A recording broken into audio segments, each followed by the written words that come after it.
are you? I hope you all are doing well. I thought we would talk about how the world is bonkers today.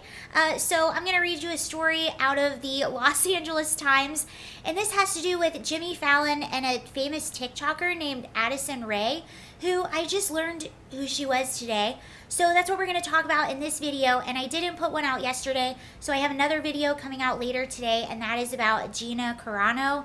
And these seem like silly things to talk about, but they're actually not, because what do they always say? Culture is just upstream from politics, or the other way around. But how we're treating each other can turn into things a lot more serious, and that's sort of the theme of the Gina Carano video later. But we always talk about how sort of cancel culture and identity politics and woke ideology, it just always ends up eating itself or imploding on itself. And we have gone so far off the deep end lately that I think we're going to start seeing more and more stories like this. We recently talked about how an editor at Teen Vogue had to leave Teen Vogue because of some tweets that resurfaced after she was newly hired there. And these tweets were from about 10 years ago. And this individual was someone that previous had sort of been, actually, I don't want to say she was on the other side of cancel culture. I don't know if she ever tried to shut someone down or get them fired or whatever. But she was very much a social justice warrior, if you will, and even she got canceled. She had to leave Teen Vogue over tweets that she tweeted out when she was a teenager. So that's how out of hand it is. We're even seeing people, it used to be just conservatives complaining about being canceled. Well, now you're seeing people on the left starting to be canceled, and they're starting to realize, oh, maybe those conservatives were on to something, because we all know, okay, somebody that you don't agree with gets canceled today, so you celebrate it because you don't agree with that person, but it's going to come around to get you eventually. That's what Bernie Sanders just recently said. Bernie Sanders was talking about Trump being banned off Twitter, and he said, I don't think Trump is a good person. I don't like him, but, I find it a little worrisome that he's being banned on Twitter. It's Trump one day, but it can be somebody else that you agree with the next day, and he's very much right. And the farther we go off the deep end, the more and more and more stories like this we're going to see. So let's talk about Jimmy Fallon. And honestly, I feel bad for him, but this is more funny to me than anything. So let's talk about what happened. So the other day, Jimmy Fallon, a late night TV show host, comedian, ex-SNL personality, Jimmy Fallon had a TikToker on his show, and her name is Addison Rae, and I guess she's one of the biggest, most famous TikTokers. Like, I'm not down with the kids. I don't do TikTok. I get really uncomfortable and suffer from secondhand embarrassment every time I see a TikTok dance. I don't know what it is about the dances. It's hard for me to watch. It's a little cringe. And yes, like I said, I get a little bit of that secondhand embarrassment, and it's just tough to stomach for me. But maybe some people like it. I don't know. It's just not my thing. Anywho, so he has Addison Rae on his show, and they do a segment together where it's just, the whole thing is just awkward and uncomfortable. Not because I'm offended by it. It's super cringe. So Jimmy Fallon's like sitting in the background, and Addison Rae is in front of him, and the whole thing is she's doing 8 TikTok dances in a row. I'm going to show you a clip of it, and let's just watch it together. Let's watch it together. I'm going to put some of it right here.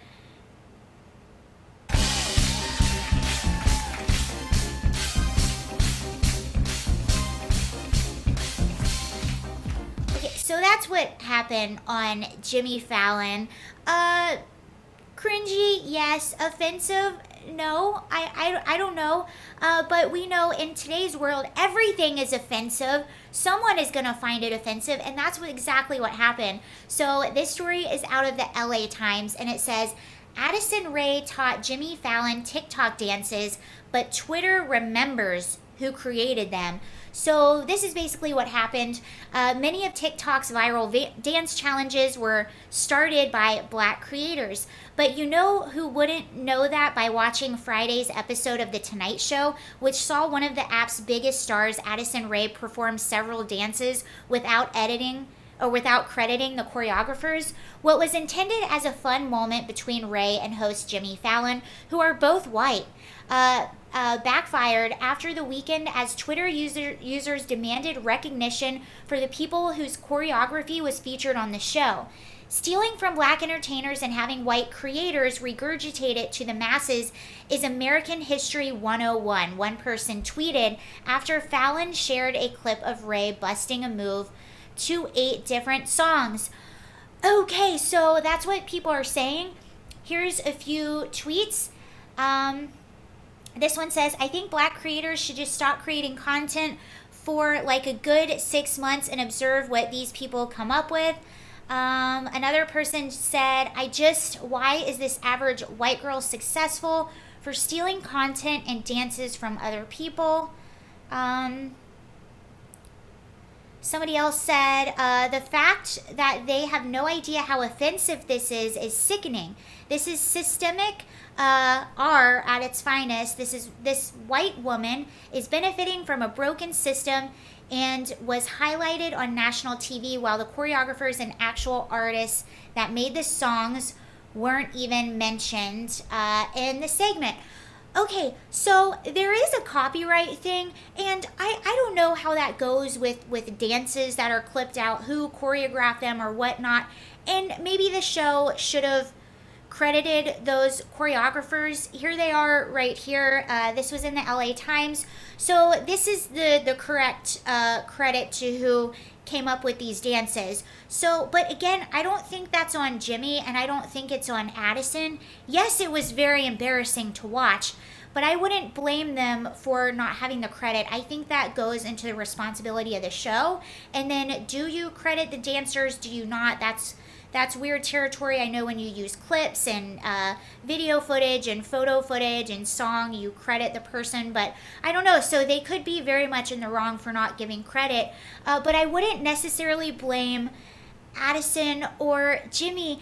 And the interesting thing about this story, why I wanted to talk about it, is we always talk about how, again, this just implodes on everyone. Jimmy Fallon is somebody who tried so hard to apologize and cave to the mob. A while back, there was a sketch that surfaced of him in what people call blackface. So he was dressed up as Chris Rock and did a sketch. So people were saying that he was in blackface. He had to publicly apologize for it. But the interesting thing about this was Chris Rock was not even offended. Chris Rock actually gave a statement and said, hey man, I'm friends with Jimmy Fallon. Jimmy's a great guy and didn't mean anything. Rock, 55, told the New York Times in an interview posted on Wednesday. A lot of people want to say intention doesn't matter, but it does. And I don't think Jimmy Fallon intended to hurt me, and he didn't.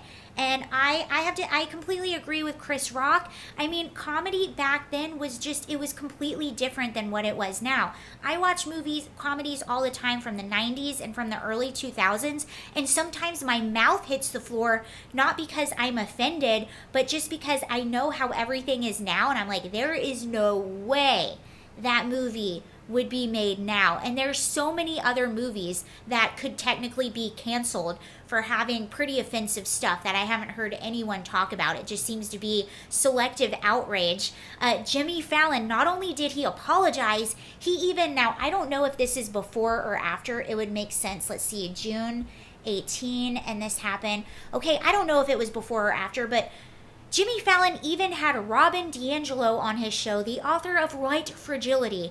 And this is a tweet that The Tonight Show put out. And it says, author of White Fragility, Dr. Robin DiAngelo, was once told that if white people would accept feedback and they're often unaware our assumptions and behaviors, it would be revolutionary. Robin DiAngelo is someone who has admitted that she has a problem with and she is in fact a so is this somebody you want to have on your show and you want to be interviewing when you're speaking out against him? But look at but because all the wokesters like Robin DiAngelo, this is somebody that I guess he felt like he needed to have on his show, or his team needed to have on his show. But look at his face. Does this look like somebody that's happy? Like, this looks like somebody that is completely defeated and just sitting there thinking, what am I doing?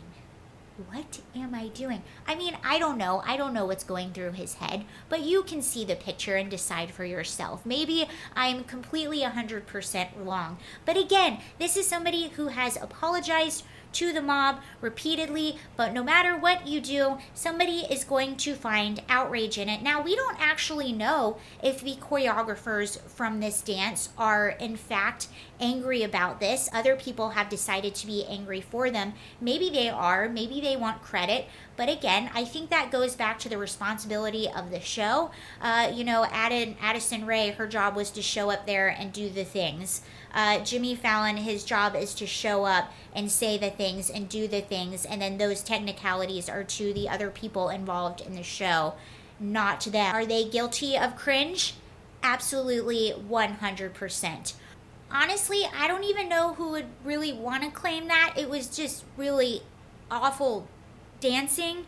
But this just goes to show, you can try to mold yourself however to fit what these people want, but it doesn't matter. They're never going to be completely satisfied. So, I agree with Chris Rock. Intentions do matter, and comedy was just different back then. I think it's okay to say, you know what, I wouldn't make that now given the current political climate, and I know things are really sensitive, but I had good intentions. Now we look at things very differently, so I wouldn't make it now. I apologize if anyone saw it now and got offended, but I'm not going to apologize for doing it back then. You had producers, you had writers, you had costume people, you had a lot of other people involved, and it's not fair to just blame one person. The same as this show, it's not fair to just blame that one person. But let me know what you guys think about everything, and I'll see you later. Bye.